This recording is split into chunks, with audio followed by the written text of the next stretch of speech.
Nagre-ready kami ngayon na lumabas papunta sa backyard kasi magdadamo kami sa aming garden at plan namin putulan ang mga feathers ng aming mga chicken kasi lumilipad na sila sa bakod.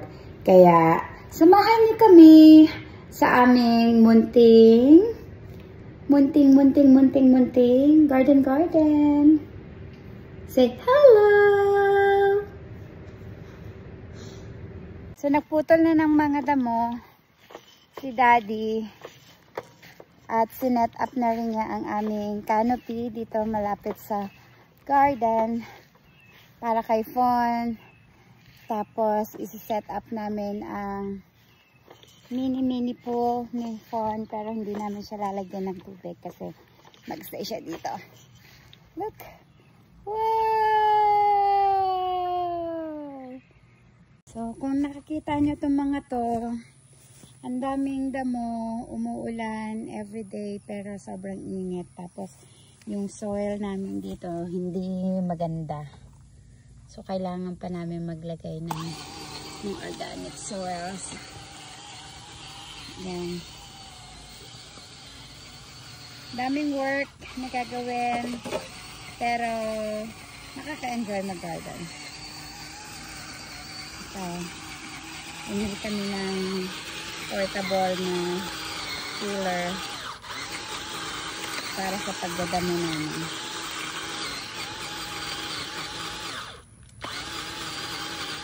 Ano naman?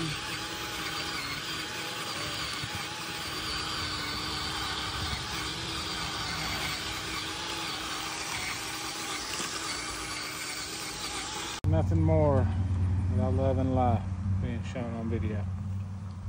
This is our $150 Amazon tiller. Runs on Milwaukee batteries. It's a bonus if you already have a Milwaukee platform. It'll run probably 2-3 hours on a 18 volt 6 amp hour battery, but really comes in handy tilling. And if you're like me and you're too lazy to pull weeds, once a week you come out here, even when you get in the tall stuff, it really knocks it down. One side off, other side comes off. We've got some before and after videos of what we've done with this tiller in this 300 square foot garden. If you want to pan around and show them the dirt we put in. All the dirt we've exposed. It was covered in weeds. Now you do have to clean it about every row, but makes them hard rows to hoe a whole lot easier. Roll Tide.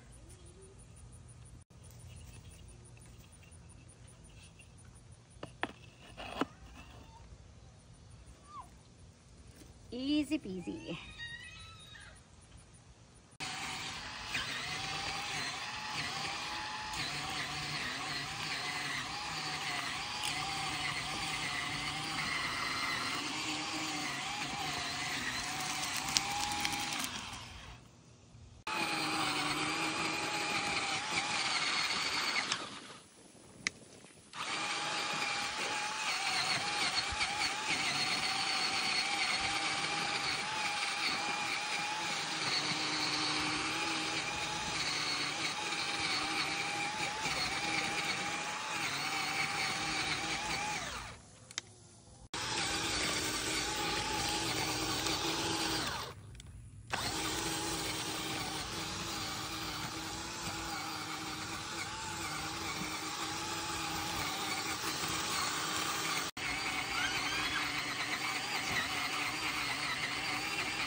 How easy it is.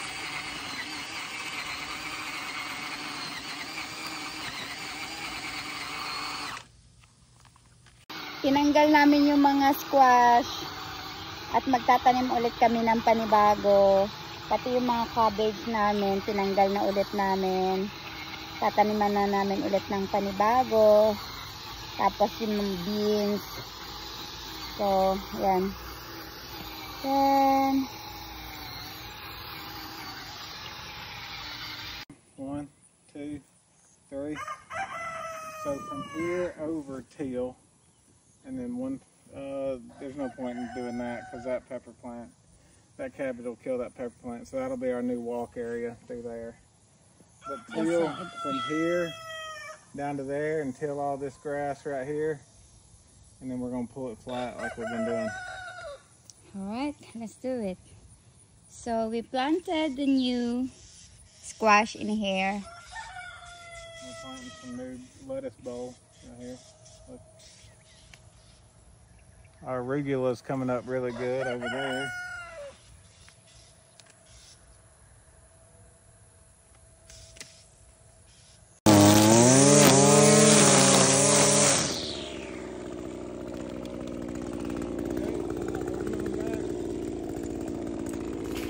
Ang sarap sa mata ng garden, di ba? Green, fresh, at ayan, may mga uninvited guests na naman. Ang mga damo, hindi ko naman sila tinanim pero sila pa yung unang tumubo kesa sa mga halaman namin.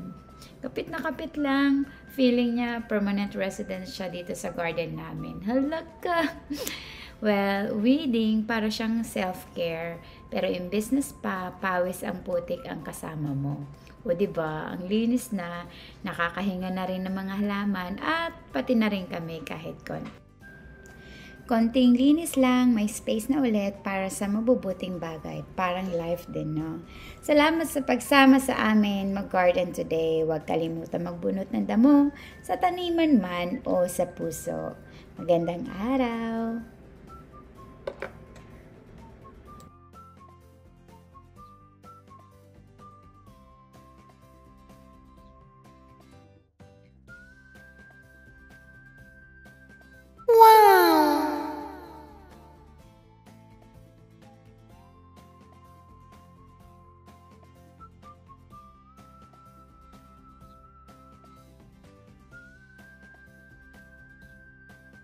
So, hindi pa tapos, pero ito na ang aming result.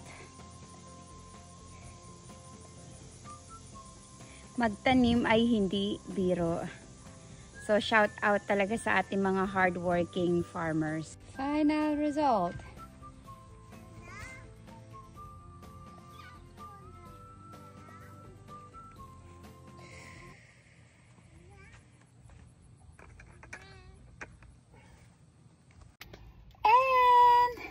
That's it for today. See you in our next video. Hindi kami nakapagputol ng feathers ng aming mga chicken kasi sobrang mainit. We will do it next time. And bye-bye! Thank you for watching. Bye!